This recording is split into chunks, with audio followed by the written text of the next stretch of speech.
यंदा नवी मुंबईतील गणेश मंडळात पालिकेचे आरोग्य पथकही तैनात राहणार आहे। सणासुदीच्या काळात आजार पसरू नयेत यासाठी जनजागृती करण्यासाठी हे पथक गणेशोत्सव काळात तैनात राहणार आहे। पालिकेचा आरोग्य विभाग यासाठी गणेश मंडळांशी संगनमत करणार आहे। यंदा नवी मुंबईतील गणेश मंडळात पालिकेचे आरोग्य पथक तैनात राहणार आहे। सणासुदीच्या काळात आजार पसरू नयेत यासाठी जनजागृती करण्यासाठी हे पथक गणेशोत्सवाच्या काळात तैनात राहणार आहे। पालिकेचे आरोग्य विभाग यासाठी गणेश मंडळांशी संगनमत करणार आहे। सध्या शहरात स्वाईन फ्लूने डोकं वर काढलंय। ऑगस्टच्या पहिल्या आठवड्यात 120 स्वाईन फ्लूच्या रुग्णांची नोंद करण्यात आली होती, तर सप्टेंबरच्या पहिल्या आठवड्यापर्यंत रुग्णांच्या संख्येत वाढ होऊन ती 146 पर्यंत पोहोचली। तर डेंग्यूच्या रुग्णांची संख्या ही 39 वरून 68 वर पोहोचली। मलेरियाच्या रुग्णांमध्येही वाढ झाली असून हा आकडा आता 160 वरून 203 वर गेलाय। त्यामुळे प्रात्यक्षिकद्वारे या आजारांवर घ्यावयाच्या उपाययोजनांबाबत गणेश मंडळांना भेट देणाऱ्या लोकांमध्ये जनजागृती केली जाणार आहे। Bureau report, MVTV।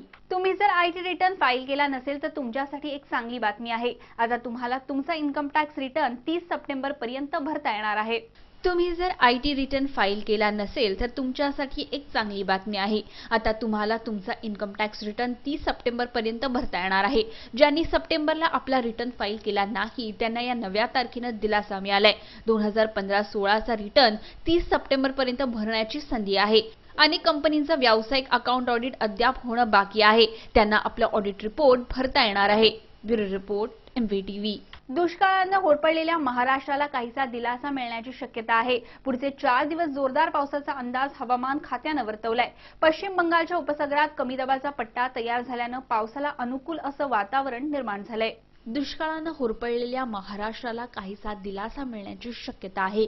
पुढचे 4 दिवस जोरदार पावसाचा अंदाज हवामान खात्याने वर्तवलाय। पश्चिम बंगालच्या उपसागरात कमी दाबाचा पट्टा तयार झाल्याने पावसाला अनुकूल असं वातावरण तयार झालंय। मध्य महाराष्ट्र, मराठवाडा, पश्चिम महाराष्ट्र आणि कोकणात पावसाची शक्यता आहे। तर गेला महिनाभर दडी मारून बसलेला पाऊस अखेर अर्ध्या महाराष्ट्रात अवतरलाय।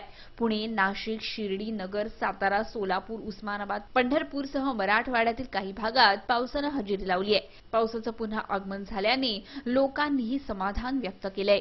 Bureau report, MVTV। Sanpada railway स्टेशनजवळील भुयारी मार्गाच्या दुरुस्तीचं काम सध्या हाती घेण्यात आलंय। त्यामुळे 8 दिवस हा रस्ता वाहतुकीसाठी बंद ठेवण्यात आलाय। परिणामी सानपाड्याला जाण्यासाठी व तेथून येणाऱ्या नागरिकांना मोरा जुलटाण पूल व तुर्भे पोलीस स्टेशनकडील भुयारी मार्गाचा अवलंब करावा लागत आहे। सानपाडा रेल्वे स्टेशनजवळील भुयारी मार्गाच्या दुरुस्तीचं काम सध्या हाती घेण्यात आलंय। त्यामुळे 8 दिवस हा रस्ता वाहतुकीसाठी बंद ठेवण्यात आलाय। परिणामी सानपाड्याला जाण्यासाठी व तेथून येणाऱ्या नागरिकांना मोराज उड्डाण पूल व तुर्भे पोलीस स्टेशनकडील भुयारी मार्गाचा अवलंब करावा लागत आहे। नवी मुंबई सुनियोजित शहर असल्याचा दावा सिडको महापालिका प्रशासन नेहमीच करत असते, परंतु सध्या स्थितीत शहरात वाहतुकीसह अनेक प्रश्न निर्माण झालेत। मध्ये नियोजनात राहून गेलेल्या त्रुटींचा त्रास शहरवासियांना होत आहे। मागील वर्षभरापासून या भुयारी मार्गाची दयनीय अवस्था झाली आहे। त्याचं काम 7 सप्टेंबर पासून सुरू करण्यात आले। यासाठी 8 दिवस हा मार्ग वाहतुकीसाठी बंद ठेवण्यात आलाय। मात्र सानपाड्याला जाण्यासाठी व तेथून येणाऱ्या नागरिकांना मोराज उड्डाण पूल व तुर्भे पोलीस स्टेशनकडील भुयारी मार्गाचा अवलंब करावा लागत असल्याने 2 मिनिटांच्या अंतरासाठी 2 किलोमीटरचा प्रवास नागरिकांना करावा लागत आहे। त्यामुळे प्रवाशांची प्रचंड गैरसोय होत आहे। व्हिडिओ जर्नलिस्ट सनी मेहरोलसह राज चव्हाण, MVTV। सुनियोजित शहर म्हणून नावारूपाला आलेल्या नवी मुंबईत प्रदूषणाचा विळखा घट्ट होत चाललाय। हवेतील प्रदूषणामुळे शहरवासियांना हृदय, फुफ्फुस व श्वसन संबंधीचे आजार होण्याची शक्यता निर्माण झाली आहे। तर हवेच्या प्रदूषणाबरोबरच ध्वनी प्रदूषणही नियंत्रणाबाहेर गेलंय। सुनियोजित शहर म्हणून नावारूपाला आलेल्या नवी मुंबईत प्रदूषणाचा घट्ट विळखा बसत चाललाय। त्यामुळे शहरवासियांचे आरोग्य धोक्यात आलं आहे। शहरात हवेच्या प्रदूषणाबरोबरच ध्वनी प्रदूषणही नियंत्रणाबाहेर गेलंय। तुर्भे व कोपरखैरणे परिसरात धुलीकणाचे प्रमाण मोठ्या प्रमाणात वाढले। दगडखाणी व इतर कारणांमुळे हवेच्या प्रदूषणात वाढ झाली आहे। शहरातील हवेतील PM10 चे प्रमाण धोकादायक व फार वाईट वर्गवारीत आढळून आलं आहे। हवा प्रदूषणाबरोबरच शहरातील ध्वनी प्रदूषणाची स्थिती अत्यंत गंभीर आहे। शहरातील रहदारीच्या 7ही ठिकाणी ध्वनी प्रदूषणाने धोक्याची पातळी गाठली आहे। जुईनगर सेक्टर 11 मध्ये सर्वाधिक 60.25 डेसिबल इतक्या आवाजाची नोंद करण्यात आली आहे। तुर्भे सेक्टर 22 मध्ये 59.88, ऐरोली सेक्टर 18 मध्ये 59.50 इतक्या डेसिबल आवाजाची नोंद झाली आहे। सीबीडीमधील अपवाद वगळता सर्व शांतता क्षेत्रात गोंधळ सुरूच आहे. हवेच्या प्रदूषणामुळे शहरवासियांना हृदय, फुफ्फुसे व श्वसन संबंधीचे आजार होण्याची शक्यता निर्माण झाली आहे. तर ध्वनी प्रदूषणामुळे बहिरेपणा, निद्रानाश व चिडचिड होण्याचे प्रमाण वाढले आहे. शहराच्या दृष्टीने ही नक्कीच गंभीर बाब आहे. Bureau report, MVTV. अपघातात पहिल्या 10 मिनिटात रुग्णाला उपचार मिळाले तर रुग्णासाठी ते जीवनदायी ठरतात. हे लक्षात घेता आरोग्य विभागाने मोटरबाईक रुग्णवाहिका सेवा सुरू करण्याचा निर्णय घेतलाय. प्रायोगिक तत्वावर हा उपक्रम मुंबईत 10 ठिकाणी सुरू करण्यात येणार आहे. अपघातात पहिल्या 10 मिनिटात रुग्णाला उपचार मिळाले तर रुग्णांसाठी ते जीवनदायी ठरतात.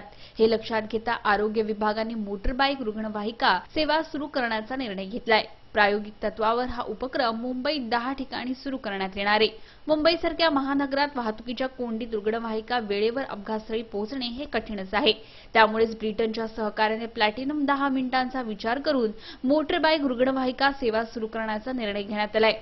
याबाबतचा सामंजस्य करार आरोग्यमंत्री डॉक्टर दीपक सावंत व ब्रिटनचे व्यापार व गुंतवणूक मंत्री लॉर्ड फ्रान्सिस मॉड यांच्या उपस्थितीत करण्यात आला. या सामंजस्य करारामुळे राज्याच्या आरोग्य विभागाच्या पायाभूत सुविधा विस्तारास मदत होणार आहे.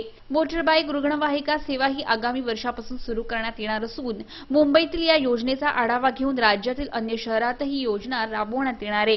Bureau report, MVTV.